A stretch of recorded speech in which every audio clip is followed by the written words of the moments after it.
Salve, salve especial para você que acompanha a nossa querida TV Você, a TV que te ouve, a TV que te vê. Estamos iniciando mais um TV Você em Pauta. O resumo da semana, você vai acompanhar a partir de agora as principais notícias que movimentaram aí Goiás, Brasil e o mundo. Nós vamos debater aqui no nosso querido resumão de notícias de toda segunda-feira. Comigo, aqui nos estúdios, mais uma vez para a gente poder comentar, para a gente poder aqui analisar as principais informações da semana que passou, ele, o indefetível Robson Mendonça. Boa tarde, Rafael Furquim, boa tarde aos telespectadores, né, aos internautas, a quem está aí conectado com a TV Você. Novamente um prazer estar aqui para a gente trazer um pouco de atenção, um pouco a mais de luz sobre os assuntos que a gente precisa debater. Muito bem, vamos fazer como minha mãe me ensinou. Eu me chamo Rafael Furquim, essa é a TV Você, esse é o TV Você em Pauta. E aí, para você poder interagir conosco, para você nos assistir, preste atenção no meu recado, tá? No site www.tvvocê.br, nós também temos no Instagram, né, que é a TV Você Catalão, coloque lá, tá? E o YouTube, que é a TV Você Catalão, mesmo nome que está aí no Instagram. E também, se você quiser, nós temos o QR Code aqui em cima, tá? Que você vai direto para o site, só apontar a câmera do seu celular. Beleza? Sem mais delongas, Robson, vamos lá começar com os nossos trabalhos de hoje. Vamos trabalhar no sentido de que este programa não seja enfadonho e chato, assim como aquelas propagandas quando você está assistindo algum vídeo que interessa no YouTube. Então vamos lá. Robson, teve duas pessoas, agora falando sério, que realmente tomaram conta aí do noticiário brasileiro, e a gente não pode passar desapercebido esses dois temas, né? O primeiro tema que a gente precisa conversar é aquela que correu atrás do rapaz nas eleições passadas, a deputada Carla Zambelli. Ela foi condenada pela primeira turma do Supremo Tribunal Federal. Isso foi em 14 de maio, e a primeira turma do STF condenava pela primeira vez a deputada federal licenciada Carla Zambelli do PL, São Paulo, a 10 anos de prisão, perda de mandato, pagamento de 2 milhas, 2 milhões em multa e inelegibilidade por envolvimento na invasão do sistema do Conselho Nacional de Justiça, o famoso CNJ, seu Robson, isso mesmo. E desde então, a parlamentar fez uma série de ações que culminaram na condenação definitiva. E não é só isso. Nas últimas semanas, a parlamentar disse que não sobreviveria à prisão, pediu doações de Pix, deixou o Brasil, licenciou-se do cargo, entrou na lista de fugitivos da Interpol, teve a prisão preventiva decretada e agora tomada a prisão definitiva com a sentença transitada em julgado, ou seja, concluída. E conforme a denúncia da PGR e da Procuradoria-Geral da República, Zambelli foi a autora intelectual da ação que resultou na emissão de um mandado de prisão falso contra o ministro do STF, Alexandre de Moraes, vulgo o Carecão. Segundo a Polícia Federal, o ataque cibernético foi executado pelo hacker Walter Delgatti Neto, que confessou ter agido, né, sob a orientação da deputada. Delgatti admitiu ter recebido um texto redigido por Zambelli para ser inserido no sistema, além de pagamento que somam pelo menos 13,5 mil reais. E aí a Polícia Federal aponta que o hacker usou credenciais falsas para acessar os bancos de dados do Judiciário Federal. Robson de Deus, o que essa mulher aprontou? Que angu de caroço, hein, Furquim? Ave Maria, cara. Então, eu entro num debate como esse, né, por mais que nós não vamos mais nos espantar com o que acontece no Brasil, né, sempre chega alguma coisa ou outra que chama a atenção. Mas, sobretudo, eu creio que todo mundo vai pensar com uma maneira bem sensata, se está devendo, tem que pagar, né? Nós não podemos estar aqui atrelados a nenhum tipo de paixão. Da mesma forma que o policial não pode se apaixonar por uma ocorrência, o juiz não pode se apaixonar por um inquérito, né? E por aí vai. Então, que seja feita, né, o devido levantamento, as devidas apurações para saber, de fato, onde tem culpa, onde não tem, onde está sendo feito um jogo de narrativas, né, onde existe suspeição, onde não tem, para aí sim, né, ser levantado, né, Furquim? Que aí a gente começa a fazer esse bate-bola nesse assunto. Você acha que houve um exagero do Judiciário? Posso devolver com uma pergunta? Pois não. Você, enquanto advogado, saia justa, você confia no judiciário brasileiro aos modos que ele tem hoje? É uma pergunta capciosa e eu vou fazendo um comentário aqui, ó, que você me colocou numa saia justa, mas aquela saia justa mesmo. Muito. Mais justa do que Deus. Entendeu? Agora é o seguinte. Antes de você responder, para dar tempo para você pensar, eu devolvo a pergunta para quem está nos assistindo nesse momento. Com o que nós temos visto, é difícil falar isso, porque às vezes as pessoas não entendem o direito, né? Às vezes a gente tem os nossos valores pessoais, aquilo que a gente entende por correto, justo e certo, correto? E às vezes as pessoas se espantam, se escandalizam com algumas ações que o judiciário perpetra. E aí a gente tem que entrar na nuance do que é o direito, do que é o raciocínio jurídico, para entender como que funciona esse jogo todo.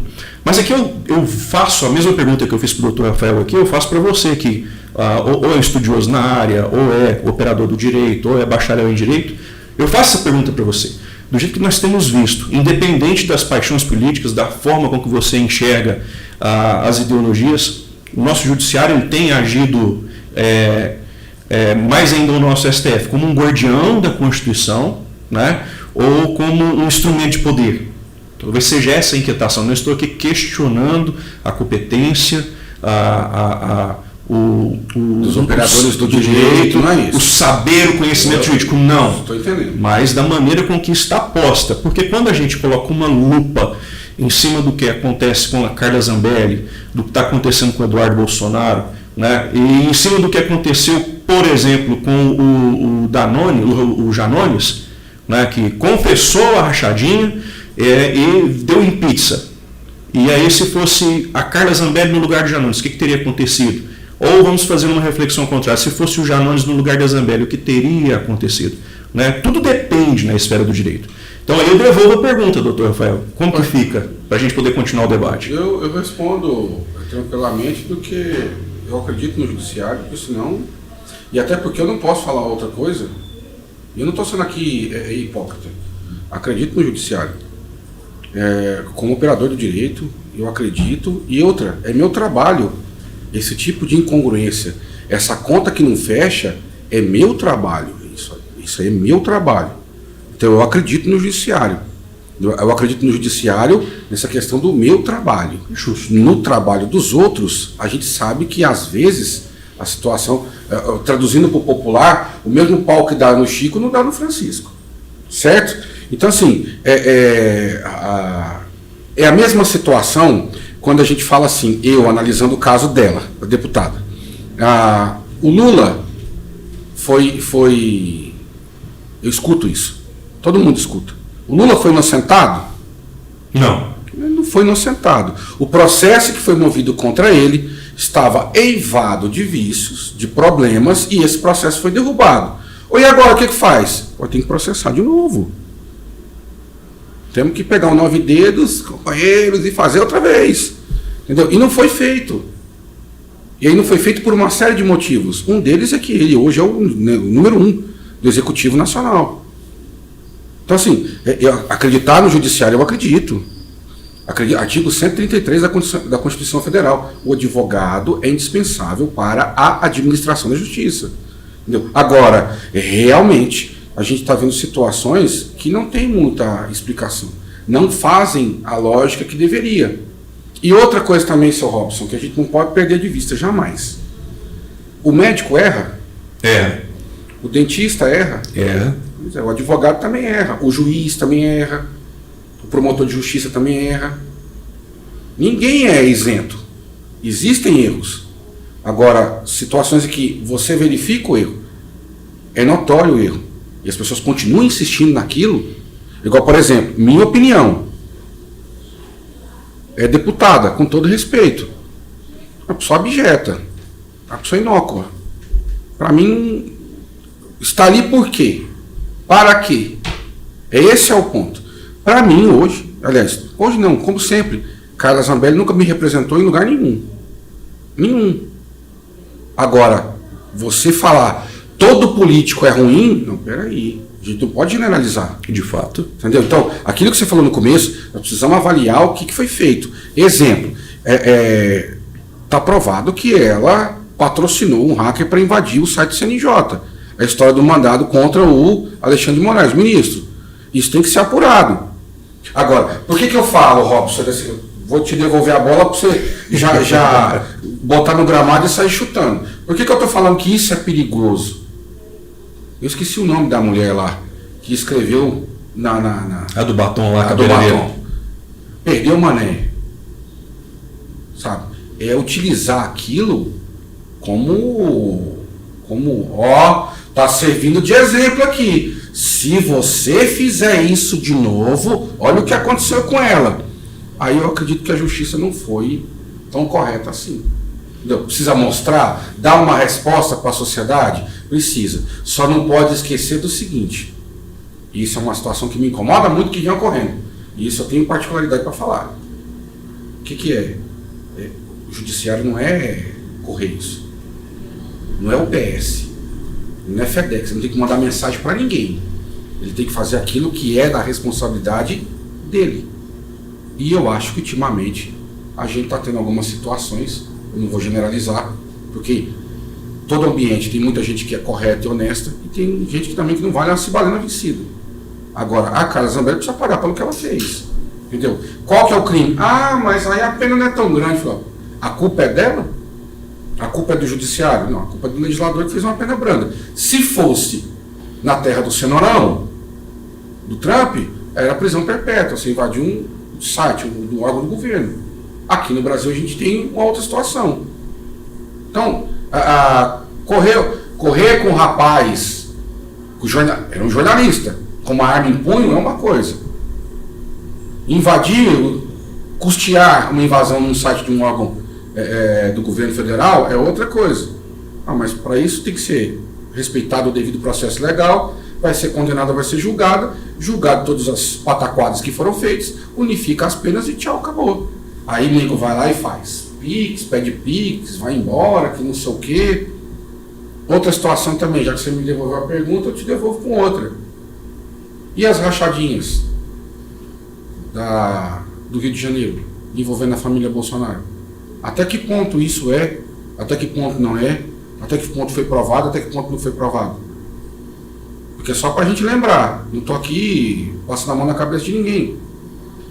Mas foi mais de, se me falha a memória, 2 anos e pouco de investigação contra o atual presidente e não houve muita coisa.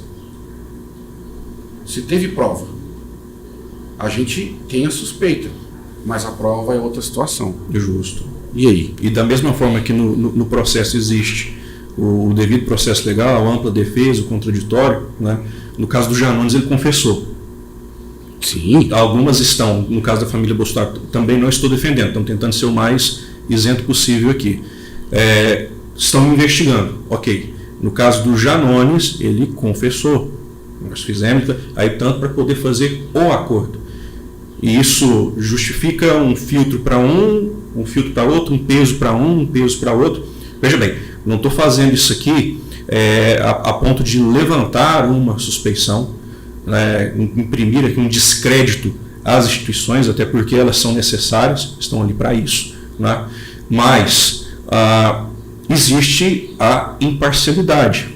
Ele tem que ter um afastamento. O judiciário, antes de tudo, ele atua mediante provocação.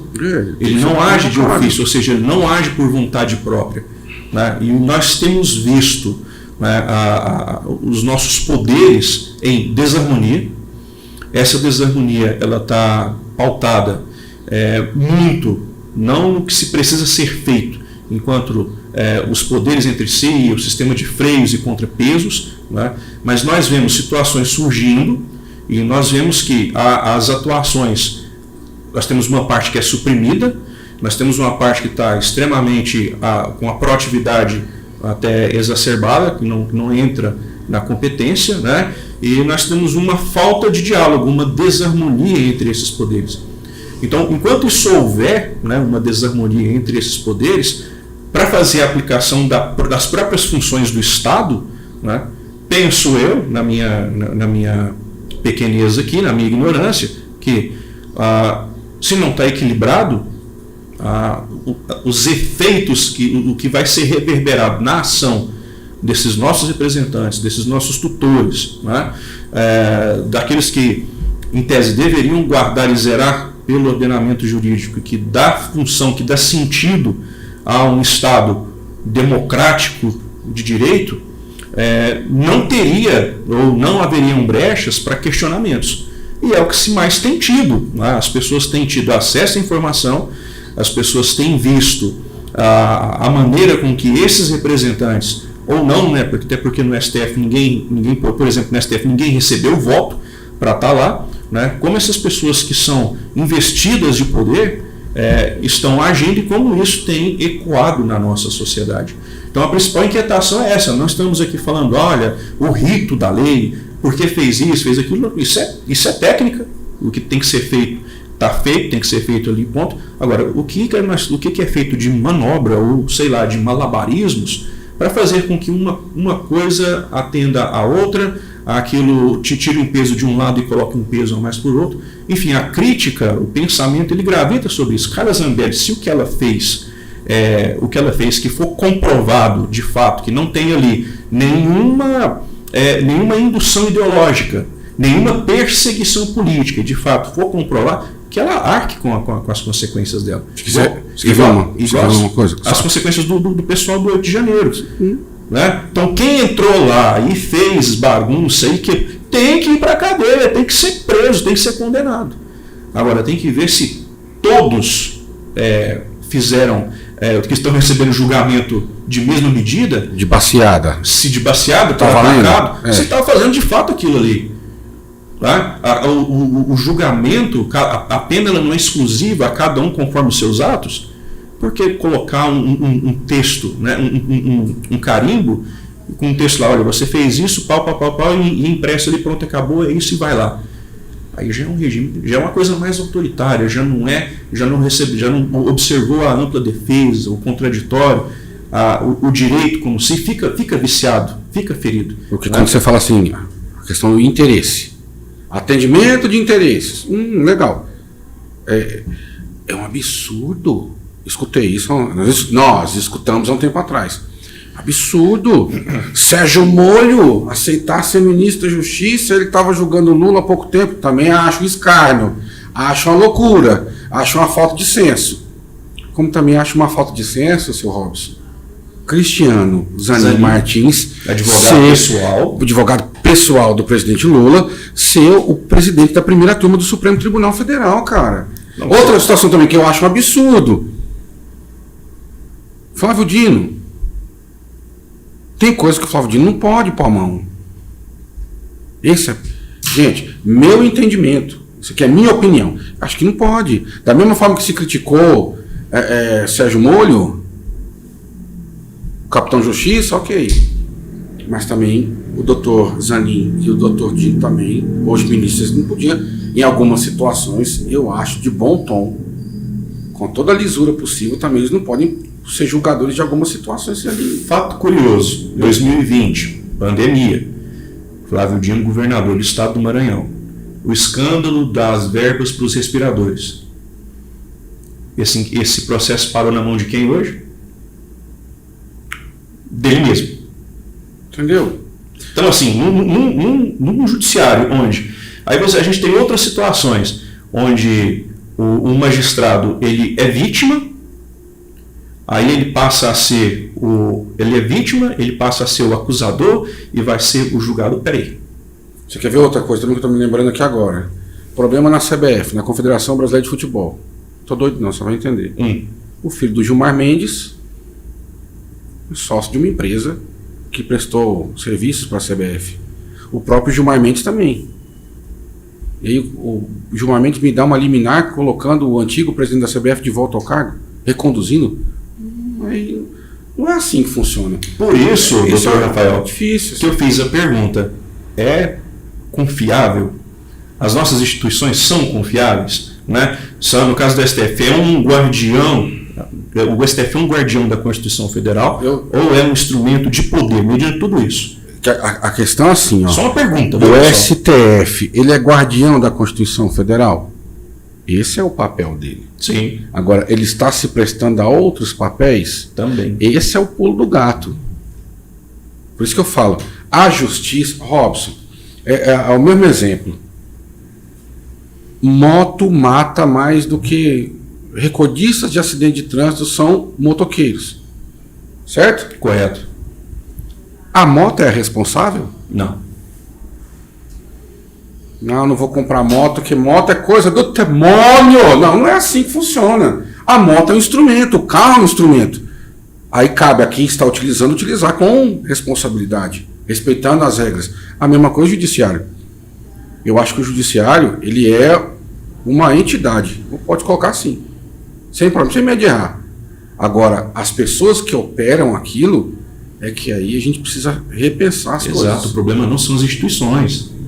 Não são as instituições. Vamos deixar isso bem claro para quem está assistindo, para quem está acompanhando. Não estamos falando aqui. Agora, a questão é STF, STJ.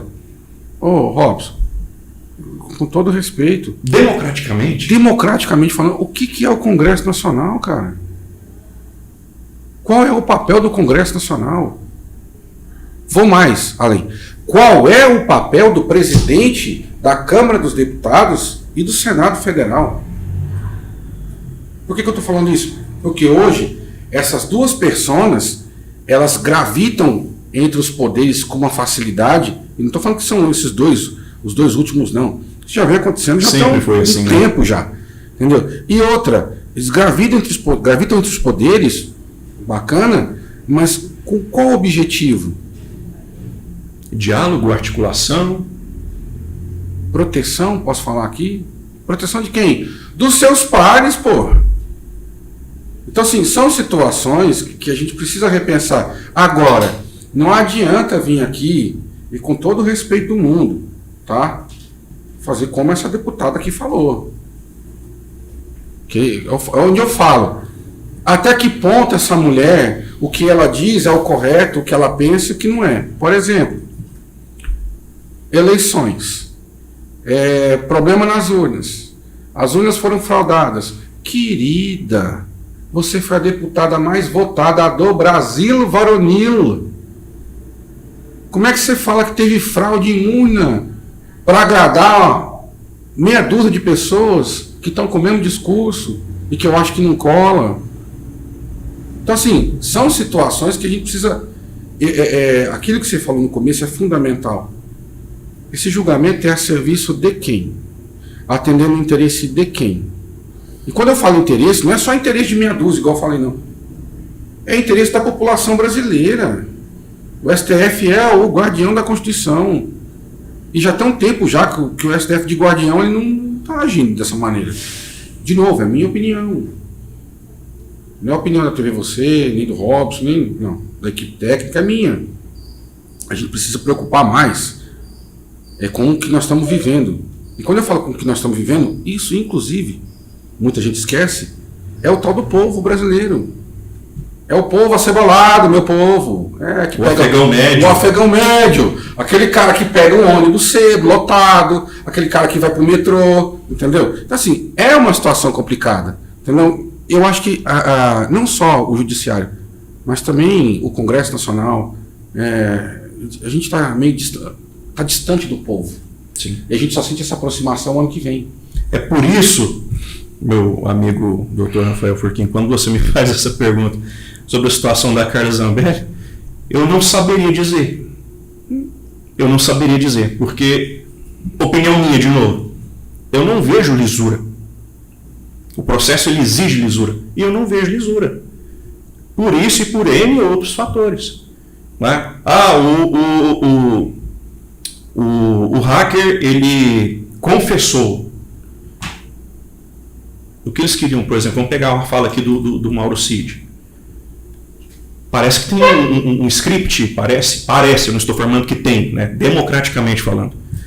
Parece que seguem scripts em algumas situações. Então, se não está de acordo com aquilo que eles querem, não vai sair. Não vai sair. Se falou aquilo que eles querem ouvir, vamos pôr no papel, vamos oficiar isso mesmo, né? Agora, se não é o que eles querem, então eu olho, né? Por mais que a Carla Zambelli possa dever alguma coisa, a pergunta final e resposta final: tem condições de julgar ela?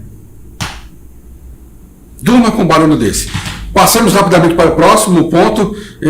Robson, ontem, mais conhecido como domingo, né, ao apagar das luzes do domingo, estava lá o presidente da Câmara dos Deputados, o presidente do Senado Federal e o nosso querido, ilustríssimo ministro da Economia, Fernando Haddad. E aí o governo anunciou mudanças no IOF, reduzindo alíquotas originais e, para compensar a perda na arrecadação, aumentará a taxação sobre bets, criará impostos sobre LCI, CSL, LCI, LCA, revisará isenções tributárias e alterará alíquotas do CSLL. Para quem está perdido aí, o LCI é a letra de câmbio imobiliário e o LCA é a letra de crédito do agronegócio. Tá, e as mudanças ainda não vão estar em vigor, não estão em vigor, e serão apresentadas por meio de um novo decreto sobre o IOF e uma medida provisória. Segundo o próprio ministro, eles vão conversar com o presidente Lula. O presidente Lula volta de viagem, vai chegar ao Brasil na terça-feira, mais conhecida como amanhã, e eles vão sentar para discutir essa situação. Eu me atrevo a dizer aqui, meu comentário, porque o tempo urge, é que o governo brasileiro deu Donald Trump, deu de cenourão. Nós vamos fazer e durma com o barulho desse. Aí depois que foram ouvir algumas categorias, o pessoal falou, olha, não faça isso. Não da maneira que vocês estão querendo fazer. Vocês vão arrumar mais problema do que... E aí, de novo, o tal do IOF sendo a tábua de salvação da economia brasileira, o que, na minha opinião, eu acho muito pouco. Cara, a quem está assistindo a gente aí, o que marca, não vou colocar o governo em si, mas a gestão do Andrade é improvisação fiscal. Improvisação. E o que era improvisar? Gambiarra. Tanta coisa pode ser feita, né? Mas nós temos um governo que não quer reduzir gasto. Pelo contrário, entende que o Estado tem que gastar. Né? A gente está sentindo isso agora, que até então dava para aguentar, tinha uma gordura, agora já foi. Né? E quer cobrir ônus, extraindo dinheiro de onde? Da população. Por que que não economiza? Por que não enxuga a máquina? Por que não deixa o Estado menor? Vai fazer essa viagem para a França, né? Onde estava lá com o Macron, mas a esposa dele. Quantas pessoas foram na comitiva? A mulher do Macron é meio violenta. Né? Quantas pessoas foram? Aí, essas pessoas que foram, era necessário? Por que a primeira-dama tem que ir tantos dias antes do presidente preparar território? Sendo que isso não é necessário, nem cargo ela tem, nem poder representativo ela tem. Ela tem a sua importância enquanto primeira-dama, como toda primeira-dama tem, né? Mas qual que é a função? Qual que é o real interesse? Né? A primeira-dama tem mais atrapalhado do que ajudado. Né? Tá querendo dar palpite em tudo. E aí a gente olha para essa bagunça de improvisação fiscal que está sendo marcada por esse governo no Brasil, está sacrificando está sacrificando você, doutor Rafael, está sacrificando todo mundo, tirando dinheiro de onde já está pouco. O brasileiro já está sobrevivendo. A população que era mais pobre ou vai para o assistencialismo ou vai para um salário horrível. Ambos não dão conta daquele mínimo existencial ou para se ter uma vida digna. Está tirando esse dinheiro? Não, está suprimindo de outras pessoas. E aí o capital está indo embora do Brasil. Por que o governo, em vez de querer arrancar mais da população, por que ele não cria políticas, faça uma revisitação, né, faça um código fiscal eficiente, revise a maneira que vai gastar, reduza impostos para estimular o consumo, que aí a gente vai ver aumentar a arrecadação com menos imposto. Essa mágica já aconteceu, inclusive no Brasil, aqui no governo anterior. Para você que é cheio de perguntinhas, seu Robson, agora eu vou fazer uma pergunta para o senhor. Até duas. Rapidamente. Essa redução da carga tributária aí não sai porque os interesses não permitem? Mas é óbvio. O interesse é manter o Estado inflado, gastão, né, para poder atender interesses aqui que eu não preciso entrar no mérito. As pessoas vão ver. Esse modelo de Estado, esse modelo de governo transforma a gestão pública em um enorme guarda-roupa cheio de cabide. Elefantão branco. Total. Então, assim, criam-se cargos inúteis, não vamos entrar no mérito dos fantasmas, mas criam-se cargos inúteis para pessoas que não têm competência. No Brasil, será que não tem economista? Não tem? Para pegar, o Haddad é economista de formação? Não é. Só porque o cara ele é um aliado político, ele tem que ser o ministro da Fazenda. Só por aí a gente já tem a noção. Não tem técnica. Vocês esperam que isso vai dar certo? Vai dar certo onde, cara? Vai dar certo onde? Não vai dar certo. Às vezes eu penso, Rafael, que é de propósito que eles estão fazendo isso para afundar o Brasil. Olha os Correios. Quebrado, afundado, mas tem que patrocinar evento cultural. Tem que patrocinar Gilberto Gil, dá milhões. Mas aquele negócio, Robson. Um exemplo, é só mais um. Eu falo que o Brasil não vai funcionar, mas não é por culpa do Haddad. Eu falo que não vai funcionar já não é, desde quando começou. Não, mas tudo bem, estão piorando a situação. Sarnica, lá em 88. José Sarney, para quem não entendeu o trocadilho. Sarnica, depois foi o Caçador de Marajá. O único que eu falo que é uma pessoa, era uma pessoa decente. Itamar? Era Itamar Franco, com seus fuscas. Depois veio o professor Fernando FHC, que aí depois deu uma canetada e ficou mais 5 anos. Já começou por aí. Depois tivemos o Barba. Depois veio a mamãe. Aí depois, mamãe caiu, veio o Vampiro. Aí depois veio Jair. Com todo respeito, não vai dar certo, cara. Vocês vão me desculpar, mas nós estamos fadados a... Sabe aquele time de terceira divisão? O Ibis. Nós não vamos, com todo respeito ao Ibis, nós não vamos subir nunca. Passando para o próximo tema, que também gerou uma polêmica danada semana que passou, eu vou fazer ao contrário aqui, tá? Ele postou um vídeo no YouTube e eu pensei alguns trechos aqui e queria comentar com o senhor. Vou ler os trechos, vou falar a notícia e quero te ouvir, Dr. Robson. Léo Lins postou um vídeo depois da condenação, para quem está perdido no espaço do tempo. Léo Lins, um humorista que trabalhou no programa do Danilo Gentili, Agora é Tarde, do SBT. Ele diz um trecho do vídeo dele, fala: sabe qual foi um dos embasamentos teóricos da juíza que me condenou a mais de 8 anos de cadeia? A Wikipédia, ou Wikipedia, como queiram. E isso não é uma piada. Você imagina um inocente acusado de homicídio, a juíza fala: você matou? Ele diz não. Ela vai na Wikipedia: ah, tá, então pessoas podem mentir. Sim, sabia. Condenado. Em outro trecho ele fala: e por mais que tenha acontecido em um teatro, ao ir para o YouTube, saiu do teatro. Então, a partir de agora, se eu assistir um filme de romance, eu posso processar os atores do filme por atentado ao pudor, porque a cena romântica entre o casal não aconteceu mais no estúdio de cinema, e sim aqui na sala da minha casa. Isso é de uma limitação cognitiva grave e preocupante, completa humorista. Em outro trecho, ele diz que, em outra passagem, ela fala: mesmo que fosse um personagem, ainda assim há crime. Aí acabou. Porque se um personagem pode cometer um crime, agora dá para prender a atriz que faz a vilã da novela, o ator que faz o vilão no filme, numa série. Eu espero que os humoristas, que a classe artística, que as pessoas em geral entendam a gravidade de uma sentença como essa. Para que rumo estão indo a nossa sociedade? Ele pergunta no vídeo. Os valores estão sendo invertidos. Um olhar vira um estupro, uma piada um discurso de ódio e a corrupção vira o padrão.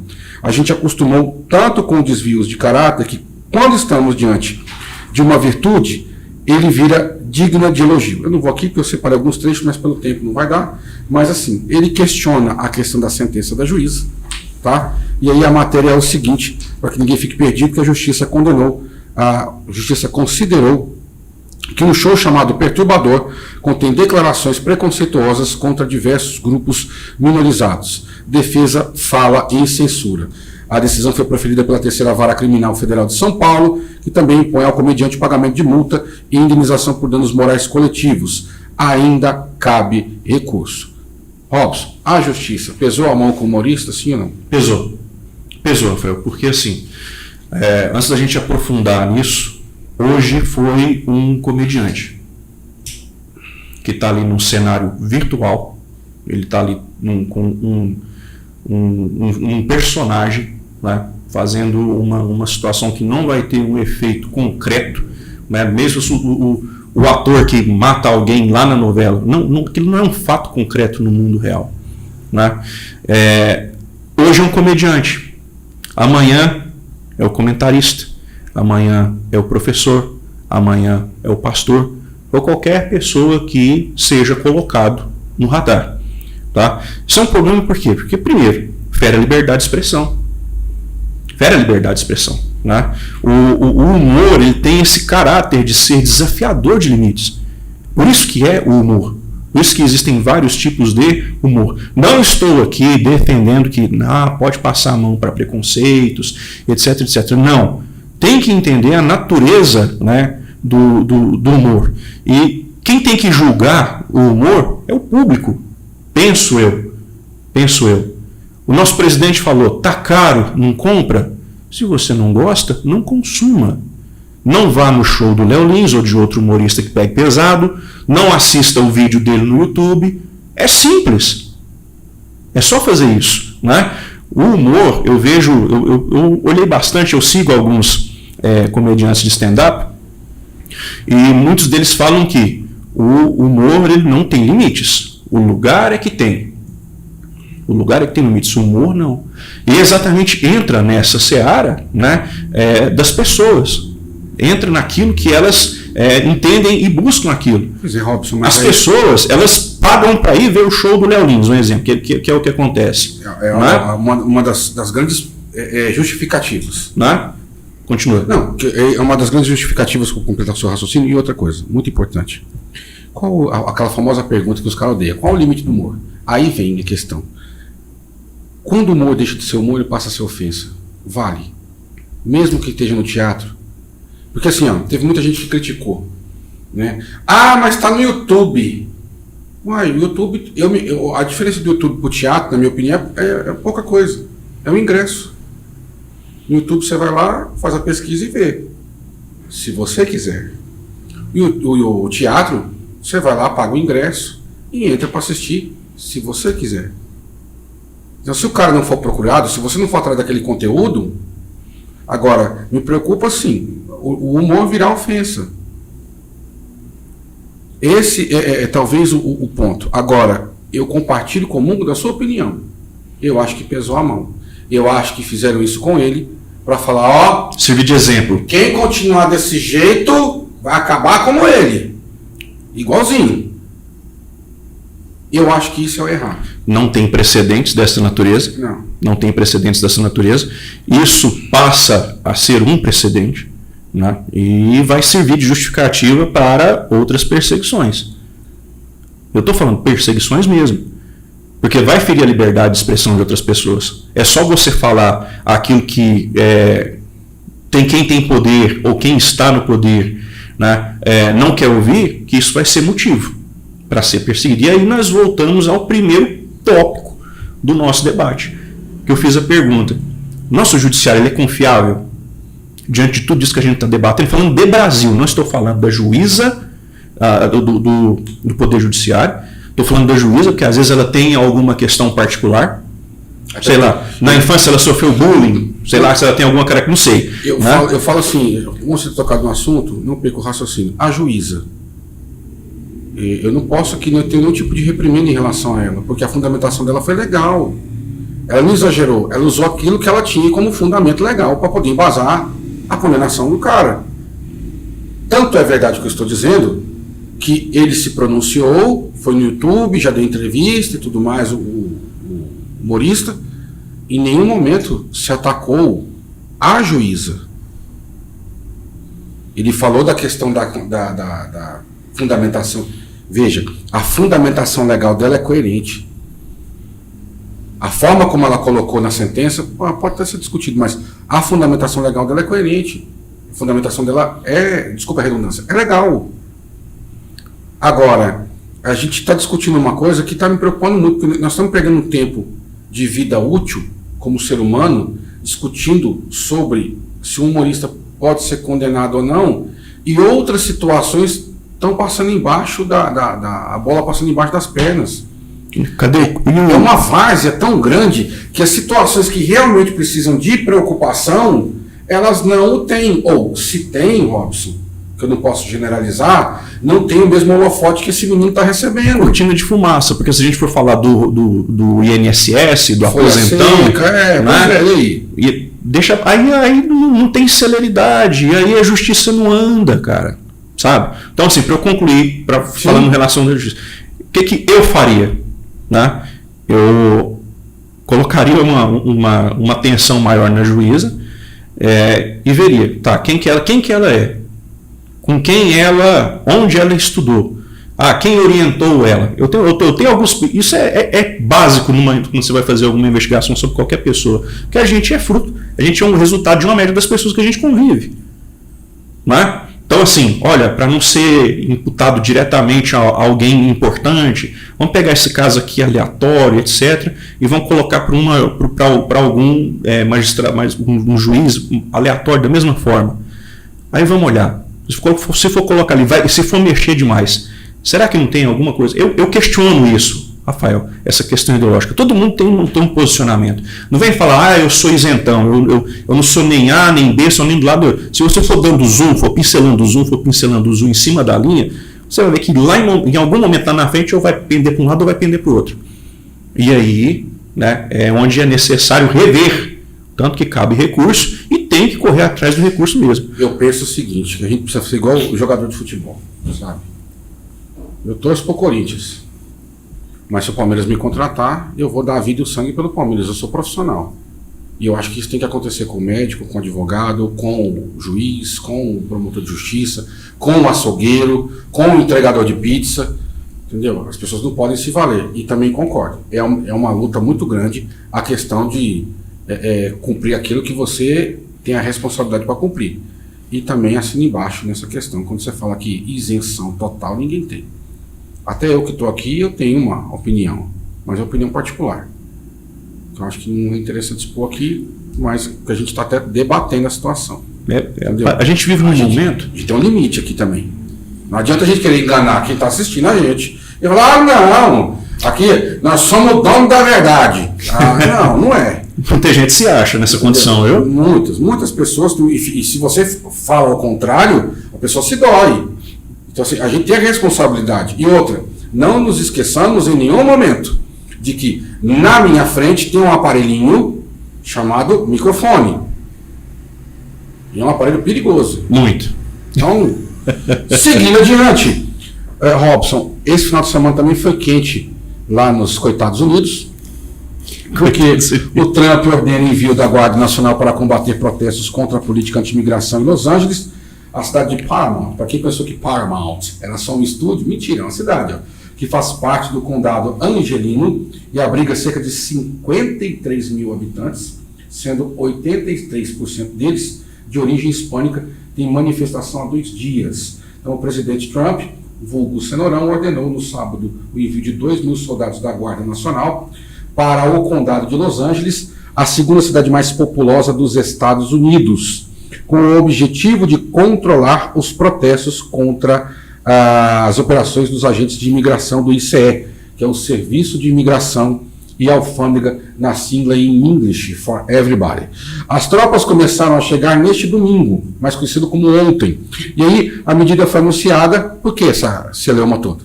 Essa bagunça toda, porque a medida foi anunciada após 2 dias de confrontos em que agentes federais usaram bombas de efeito moral e gás lacrimogêneo contra multidões indignadas com as detenções de dezenas de migrantes em uma cidade com uma grande população latina. É o Cenourão dando aquilo que ele falou no começo, durante a campanha. É América para os americanos. Se você não for da panelinha, você está enrolado. É minha opinião. E a sua, seu Robson? Sim, a gente tem 2 olhares para fazer aqui, né? Eu creio que o primeiro que nós temos que falar é sobre o modelo federativo dos Estados Unidos. Aqui no Brasil é uma república, então a gente, apesar de ter municípios, estados e a União, né, e de não haver uma hierarquia entre elas, o nosso modelo ele é centralizador na União. Tanto que o que é crime em Goiás é crime em Minas, é crime no Brasil inteiro, né? Nos Estados Unidos, os estados eles têm cada um autonomia, tem uma Constituição. Tem uma Constituição, eles têm uma autonomia maior, né? E todos os estados eles se respeitam, tanto que não é à toa que se chama Estados Unidos, né, da América, não é só Texas, não é só Washington e por aí vai. Então, assim, com uma ação como essa, me preocupa, de certa maneira, a ação do Trump com relação a essa questão das particularidades de cada estado, das liberdades de cada governo estadual. Tá? Só que, por outro lado, é através desses estados que os imigrantes ilegais se adentram para toda a nação americana. E aí a gente já tem que entender também que o Trump já não está pensando só localmente, está pensando nos Estados Unidos como um todo. Né? E, para além disso, quando eu olho aqui, você está prendendo e tudo. Sério mesmo que se não está cometendo crime, se não está ilegal, não vai ter prisão. Quando nós olhamos para a notícia dessa forma aqui, por que não colocou aqui imigrantes ilegais ou pessoas que estavam cometendo crimes? Tem sempre essa perspectiva de que a turma está sendo perseguida. Exatamente. Aí você vai, cabe o discurso de preconceito, de xenofobia, de racismo, etc. Cumprindo a lei. Tá legal? Tá legal. Você está em casa, irmão. Você é cidadão americano. Agora, se você não está legal, se você está ilegal, fica complicado. Tem que correr atrás, né? Concordo com o senhor em partes, porque existem registros de pessoas que estavam legais e aí foram convidadas a se retirar. Mas veja, foram convidadas a se retirar, o que é gravíssimo, não estou aqui contemporizando, mas estavam de forma legal. Há registro de pessoas que estavam com o Green Card, certo. O famoso Social Security, ok? Que é o famoso, mal comparando com o Brasil, nosso CPF. Estava tudo correto, mas foi convidado a se retirar. Houve violência? Não houve. Mas foi convidado a se retirar. Eu concordo com o comentário do senhor em partes, não concordo de forma integral, mas é assunto que nós abordaremos em próxima oportunidade. Porque tinha necessidade de trazer essa informação para a gente debater. Que o preço da luz quase triplica em 15 anos e o governo aposta em abertura do mercado. O peso da conta de luz nos orçamentos dos brasileiros não para de crescer. Um levantamento da Associação Brasileira dos Comercializadores de Energia, a Abracel, mostra que entre 2010 e 2024, a tarifa de energia elétrica dos consumidores atendidos pelas distribuidoras subiu 177%, saltando de R$ 112 para 310. No mesmo período, a inflação acumulada foi de 122%. Guardou esse dado aí? Tá. O dado considera apenas o preço da energia e as bandeiras tarifárias, sem incluir os encargos, custos de distribuição e transmissão que tornam o valor final ainda mais elevado. Em contrapartida, Robson, no mercado livre de energia, onde grandes empresas já podem escolher seus fornecedores, o aumento médio foi de apenas 44%. Robson, minha opinião sobre o título da matéria, tá? O governo aposta em abertura de mercado. Legal. Isso já aconteceu em outros momentos da história do Brasil. Certo? Prossiga. Quando a gente só tinha não sei se você vai lembrar, a empresa ainda existe, a Embratel, certo? Era só ela, entendeu? Aqui em Goiás, por exemplo, era a Tele Goiás, só ela. Você tinha o telefone, isso para os mais antigos, tá? Essa moçada nova não sabe o que é isso, de ter telefone fixo em casa. Na época da ficha ainda. Antes do cartão. Antes do cartão da ficha. E quando você tinha telefone fixo em casa, você era rich. Você tinha dinheiro, ó. Entendeu? E o pessoal alugava a linha telefônica. É igual alugar a casa. Dava uma renda boa. Você tem telefone em casa, tinha telefone fixo, era motivo de ostentação. Sim. E aí, no começo, quando o Fernando Henrique abriu o negócio, falou, não, as pessoas abriu. No começo funcionou. Depois, o negócio virou mais do mesmo. É uma solução? Pode até ser que seja. Não estou negando. Só que a forma como é feita, a forma como é cobrada e, principalmente, a falta de preparação dos governos em relação ao tempo de seca, estiagem, é uma situação que precisa ser estudada, precisa ser levada mais a sério, Sr. Robson. Não sei o que o senhor pensa. Porque, agora, me permita discordar quando o senhor falou Fique à vontade. não funcionou. Eu me lembro quando a TIM, antes de ser TIM, era a Mericel, eu mandava um torpedo SMS para uma ex-namorada minha ao custo de 25 centavos. Isso no início dos anos 2000. Agora joga a inflação em cima e tudo mais. O que seriam esses 25 centavos hoje? Com a abertura do mercado, hoje a gente acessa, conecta em um plano de dados e você envia mensagens. SMS é gratuito. O WhatsApp você manda mensagens da maneira que você quiser. Você faz chamada de vídeo, você faz chamada de áudio, tudo com excelente qualidade. Se não houvesse abertura de mercado, nós estaríamos ainda nessa situação ou ainda retornar para a época da ficha ou do cartão. Nesse ponto, eu dou o braço a torcer para a Vossa Excelência, porque Vossa Excelência está correto. Só que a minha crítica, que eu falo que não adiantou muito, o preço que nós cobramos pelo serviço de telefonia, né, fazendo a comparação com o serviço de energia elétrica, mas com a telefonia, que é a situação que nós estamos falando aqui, para dar embasamento na situação da energia elétrica, só que tem um detalhe. Eu acho que nós pagamos um preço alto de conta, tanto num ramo quanto no outro, e que não atende. O problema não é que o preço seja alto. O problema é que o preço seja, as empresas precisam lucrar, sejam elas públicas ou privadas. O problema é a quantidade de imposto em cima. O setor energético no Brasil, salvo engano, é de 54%. Então toda vez que você vai num posto de combustível e enche o tanque do seu carro, você deixa um tanque para o governo e mais uma garrafa de Coca-Cola com uma PET de 2 litros. Teve esses dias atrás o dia do imposto, sem imposto. Isso. Gasolina sendo vendida a R$ 4,85. Não, mas não foram todos os impostos, né? Não, você tem impostos de várias escalas. A informação que eu tive foi zerou imposto. Zerou tudo. Então, mas o era imposto federal, estadual, tudo. O dia sem imposto. E aí, os postos, lógico, é para os 20 primeiros veículos. Teve posto que falou para os 50 primeiros, depois. E só pode abastecer 20 litros. Não pode abastecer mais. Entendeu? Realmente em cima daquilo que o pessoal mostrando, falando, olha, o imposto é um troço meio complicado no Brasil. Então, assim, são situações que aí parece que a gente está voltando na conversa lá atrás, de novo, no começo do programa. Se nós não tivermos uma política tributária, uma política financeira, Robson, o que você vai deixar de legado para o seu filho? Como sobreviver no Brasil? Quantas pessoas você conhece que, se tivesse a oportunidade, deixariam no Brasil? Quase todas. A pergunta ela é retórica, né? Olhando para esses números aqui, a gente enxerga outro problema: intervencionismo estatal, num setor que deveria ser regulado pelo mercado.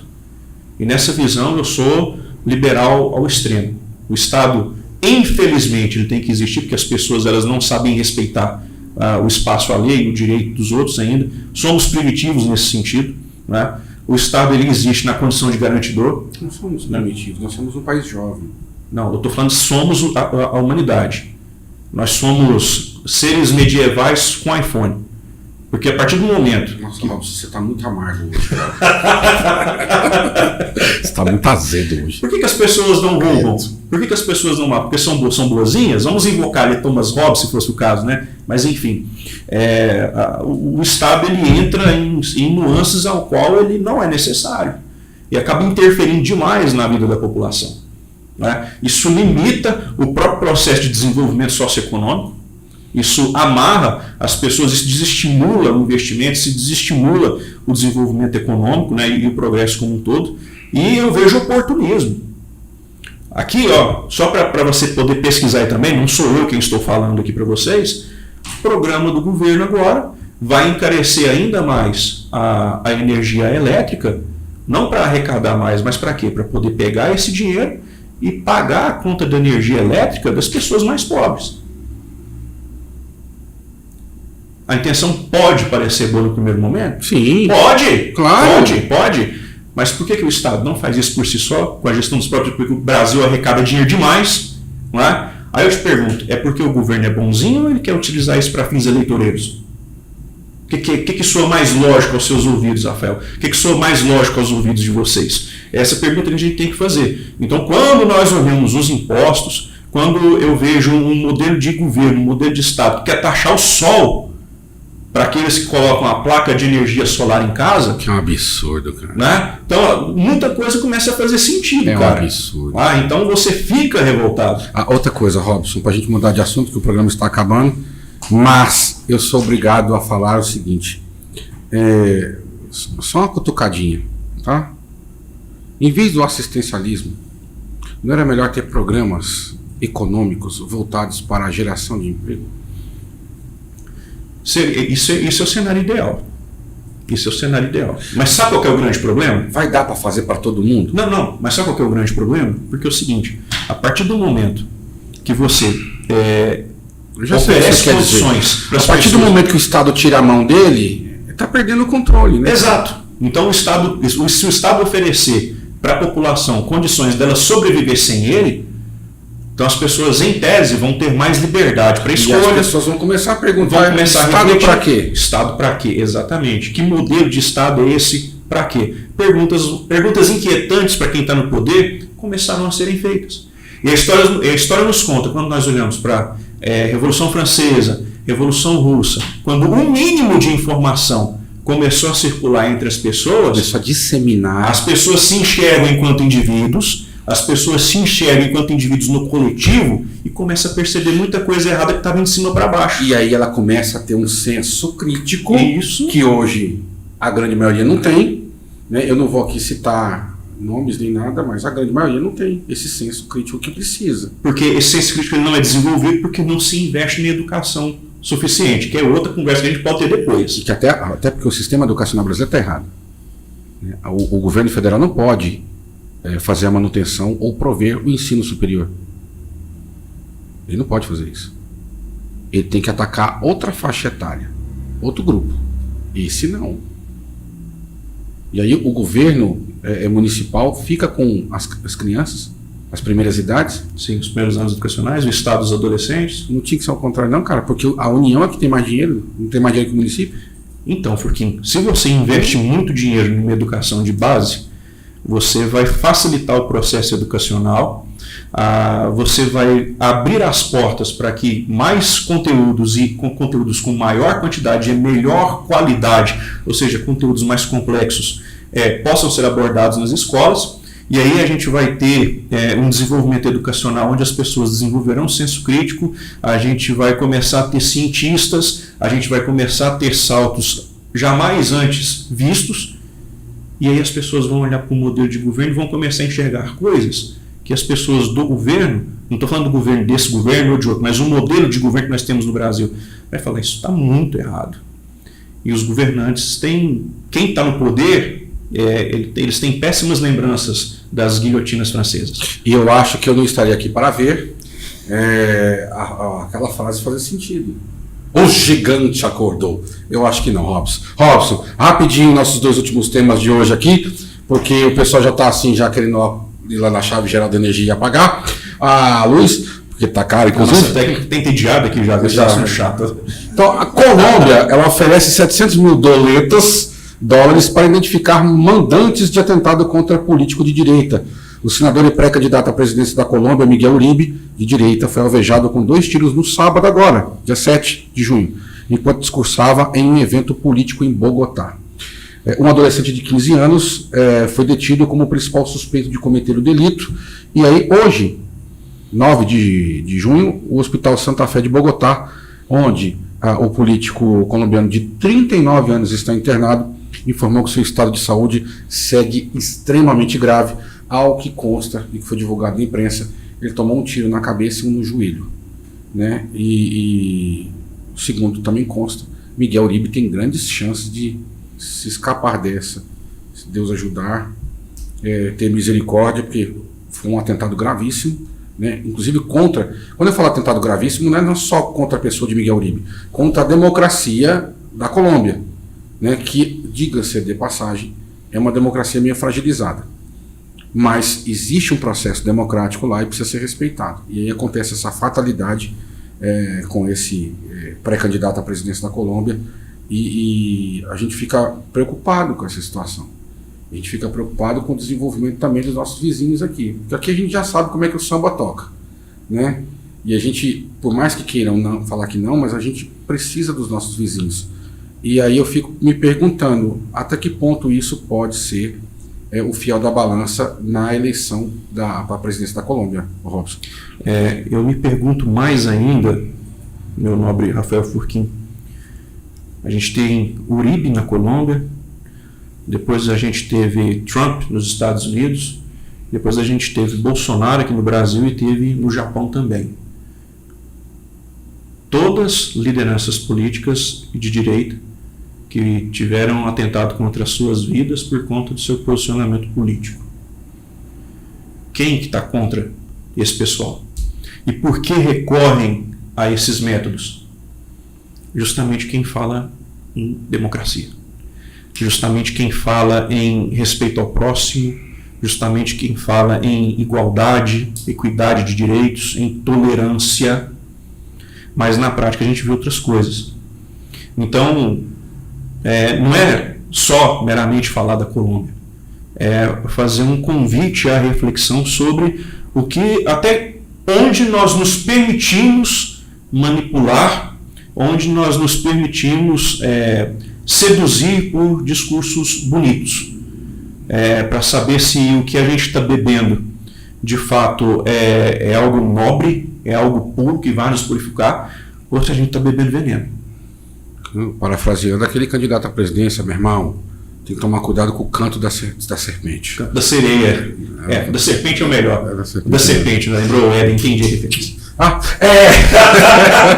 Finalizando o programa de hoje, né, já estamos estourados no tempo aqui, mas deixar avisado para vocês, a gente vai falar agora sobre um assunto que o Robson adora, que ele entende muito, que chama o ópio do povo chamado futebol. Robson, ontem nós tivemos a final da Liga das Nações e me deu uma inveja de Portugal, porque tem um cara que tem 40 anos de idade, Portugal. Quem? Portugal. Guiana brasileira. O Pernambuco em pé. Ele descendente de português, eu tô zoando. Veja bem. Não, é porque eles têm um cara lá que tem 40 anos de idade, 900 e lá vai fumaça de gol, e ao que tudo indica, vai jogar a próxima Copa do Mundo, dos Estados Unidos, Canadá, Estados Unidos e México, e fez gol ontem, inclusive, né, levando a decisão para os pênaltis, praticamente. Eu estou falando de Cristiano Ronaldo, que realmente é um cara assim que, se a gente for pensar em exemplo de dedicação, de profissionalismo, não tem outro nome para poder falar. Sem dizer que está com 40 anos, mas com um corpinho de 20 e fôlego de 18. Realmente impressiona. Ao contrário do BD do Day, que a gente não sabe o que vai ser da vida.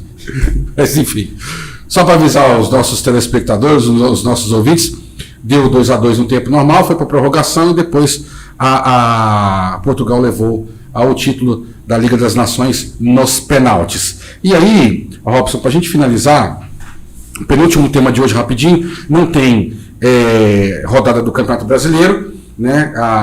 Seria a 12ª rodada por causa da Liga das Nações, né? Essa data FIFA, né? Inclusive o Brasil joga amanhã contra o Paraguai. Empatamos o primeiro jogo em 0-0 com o Equador, que foi a estreia do Carlo Lancelotti, o 8º cavaleiro. Então o Carleto estreou 0-0, um joguinho mais ou menos, mais para menos do que para mais. Nós não tivemos a rodada do Brasileiro, a 12ª, o Botafogo, a Fluminense, quem mais? Flamengo, Palmeiras, jogos adiados, tá? E aí a gente só vai ter jogo mesmo confirmado aqui, Vitória e Cruzeiro na quinta-feira, agora dia 12, às 19 horas, Grêmio e Corinthians também na quinta-feira às 20 horas, São Paulo e Vasco às 21h30 na quinta-feira. Na quinta-feira também tem Atlético Mineiro Internacional às 21h30. Na quinta-feira, às 19h30, Fortaleza e Santos. Santos desesperado por uma vitória. E o Bragantino, o Red Bull Bragantino, vai enfrentar o Bahia também na quinta-feira, às 19 horas.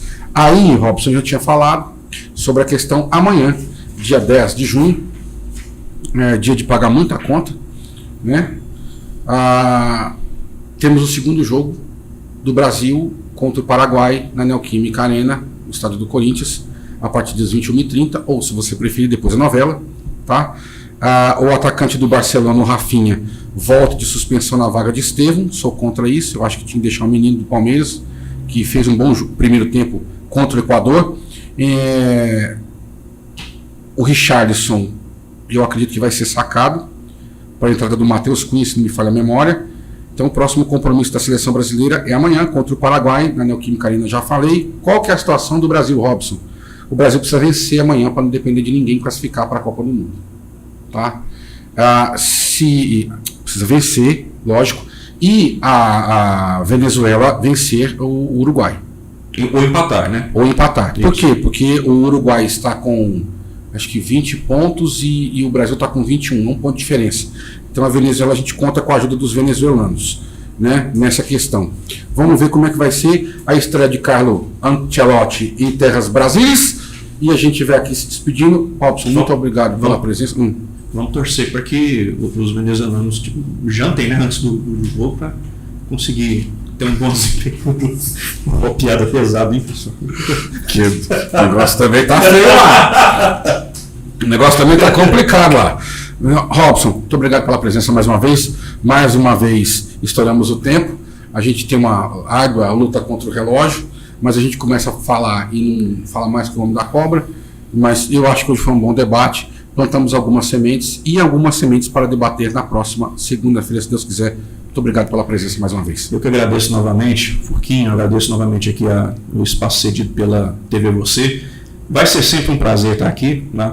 A gente conta com a participação de quem está nos assistindo, deixa as suas opiniões, deixa os comentários, não interessa, né, que tipo de ponto de vista você vai ter de cosmovisão, desde que o feito com educação sempre vai ser bem-vindo, o debate é necessário para que nós tenhamos uma métrica. Mas se a gente, todo mundo aqui chegar e concordar, não tem debate, é uma conversa de comadres e não tem progresso. A partir do momento que a gente tem ideias antagônicas ditas, né, com a devida elegância, com o devido respeito, né, e que promovam um debate saudável, certamente a gente consegue nivelar, fazer as comparações e ver o que é bom, o que é ruim, filtrar e garantir a prosperidade e o progresso da nossa sociedade. Obrigado e até a próxima. Muito obrigado, seu Robson. E aí, semana que vem estamos de volta, agradecendo aqui a toda a equipe técnica da TV Você, a TV que te ouve, a TV que te vê. Lembrar mais uma vez para que você pode assistir a este pequeno programa, humilde programa, pelo www.tvvocê.br. Estamos no Instagram, tá no TV Você Catalão, coloca lá. Tem também no YouTube, também está com o mesmo nome do Instagram,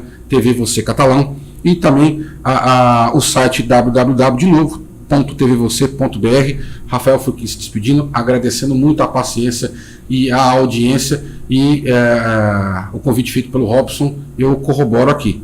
Participe conosco, dê sua opinião sobre os temas debatidos aqui, vale tudo, só não pode xingar a mãe, tá? E nem puxar o cabelo, nem dedo no olho, de resto tá tudo certo. Muito obrigado pelo carinho da audiência e até a próxima segunda-feira. Obrigado, gente. Valeu!